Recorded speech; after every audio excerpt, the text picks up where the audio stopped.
Hello अस्सलाम वालेकुम। जैसे कि नकाब ड्रामे का एपिसोड 38 का टीज़र जो है वो लॉन्च हो चुका है। जैसे कि दिखाया गया था कि ज़ारा को और तैमूर को जो है यूएस भेज दिया जाता है और पावर ऑफ अटॉर्नी जो है वो उसके ससुर जो है वो अपने नाम पर करवा लेते हैं। बल्कि वो पावर ऑफ अटॉर्नी के पेपर नहीं होते बल्कि जायदाद की मलकियत को ट्रांसफ़र करने के पेपर्स होते हैं। जबकि ज़ारा ने ये चीज़ें जो है पढ़ी ही नहीं होती, वो सिर्फ साइन कर देती है। यहाँ पर आने के बाद जब वो ऑफ़िस जाने के लिए तैयार होती है तो उसकी सास पूछती है कि तुम कहीं जा रही हो क्या, जिस पर वो कहती है हाँ ऑफ़िस संभालने के लिए जा रही हूँ, जब संभालना सीख जाऊंगी तो ताया वो मुझे ऑफ़िस भी बना देंगे। जिस पे तैमूर कहता है कि वो किस लिए, तो कहती है अपने ऑफ़िस को संभालना भी तो ज़रूरी है। जिस पर इसके ससुर जो है इसकी बात को जो है तस्दीक करते हुए कहते हैं कि ऑफ़िस तुम्हारा नहीं है बल्कि तुम जो है वो मालिक की जो है वो बीवी हो और मालिक की बहू हो। जिस पर जो है वो देखती रह जाती है और अपनी सास की तरफ देखती है, लेकिन वो फिर भी ऑफिस जाती है। जिस पर जो है वहाँ का स्टाफ उन्हें अंदर एंटर नहीं होने देता और वो कहते हैं कि ये सिर्फ बॉस के लिए है। जिस पर वो उसे वकील साहब के पास भेजते हैं। जब वो वकील के पास जाती है तो वो बताते हैं कि जलाल साहब की डेथ के बाद जो है ये तमाम जायदाद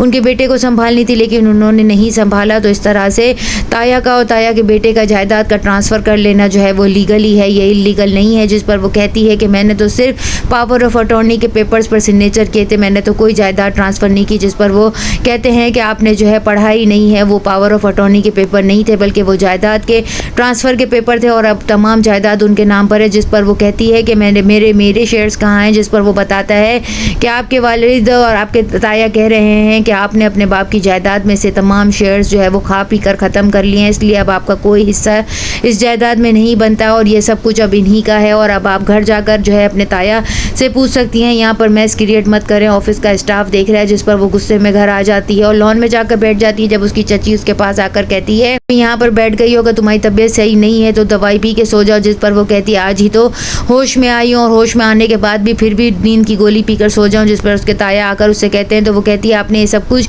क्यों किया, पावर ऑफ अटॉर्नी की जगह आपने तमाम जायदाद के पेपर्स क्यों मुझसे साइन करवा के अपने नाम कर ली। जिस पर वो कहते हैं कि जायदाद तुम्हारे नाम थी ही नहीं बल्कि मैंने ये जायदाद जो है वो तुमसे वापस ले ली है। जिस पर वो कहती है कि तो फिर हमारा हिस्सा कहाँ है। जिस पर वो कहते हैं कि तुमने जो है वो इतने साल खा पी कर सब कुछ ख़त्म कर दिया, हमने तुम्हें तुम्हारी औकात से बढ़ कर दिया, वरना तुम्हारा भाई तो देखो टके टके के लिए मोहताज था, उसके नाम पर आज तक क्या था, हमने तो तुम्हें फिर भी इतना ऐशो आराम दिया जो तुमने खा पी कर ख़त्म कर दिया। तमाम बातें सुनने के बाद ज़ारा जो है चकरा कर गिर जाती है और उसी के बाद उन्हें पता चलता है कि वो प्रेग्नेंट है और डॉक्टर ने उनसे जो है टेंशन लेने से मना किया है। पिछली किस्त में दिखाया था कि लैला जो है वो कहती है बिलाल से कि जो है तुम अगर बीवी की हैसियत से मुझे कोई तोहफा देना चाहते हो तो वो मुझे आज़ादी का परवाना दे दो। जब उसकी कॉल आती है वो बीवी की हैसियत से उसे जो है वो खुशखबरी सुनाना चाहता है, लेकिन वो कहती है मेरे लिए खुशी की खबर यही होगी कि तुम मुझे डिवोर्स दे दो। बिलाल उसी वक्त डिवोर्स दे देता है और जब आहद और तमाम लोग ये बातों को जानते हैं तो यकीन नहीं आता तैमूर को भी। और आहद कहता है बहुत अच्छा ही हुआ, ये काम तो बहुत पहले ही हो जाना चाहिए था कि बिलाल ने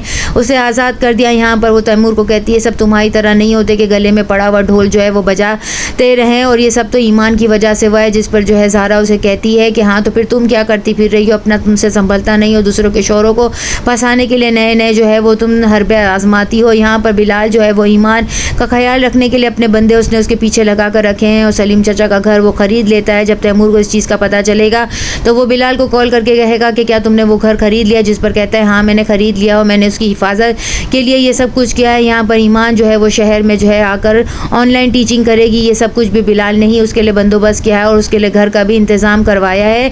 जो ईमान के पीछे जब लोग पड़ेंगे तो वो जो है उनको पूछने की कोशिश करेगी कि कौन है तुम्हारे पीछे। जब बिलाल की बातें वो सुन लेगी तो उसे कहेगी कि क्या मुझे आपकी हाज़िरी में हाजिर होना है या मुझे तैमूर की अदालत में जाकर जो है जवाबदेही करनी है। यहाँ पर बिलाल जो है वो बेयकीनी के उसमें रहेगा। ज़ारा जो है अपने भाई से कहती है कि अगर तुमने जो है लैला को तलाक दे ही दी है तो अब ईमान से शादी भी कर लो। नेक्स्ट एपिसोड में और क्या दिखाया जाता है। चैनल के साथ बने रहें, लाइक करें, शेयर करें और सब्सक्राइब करें।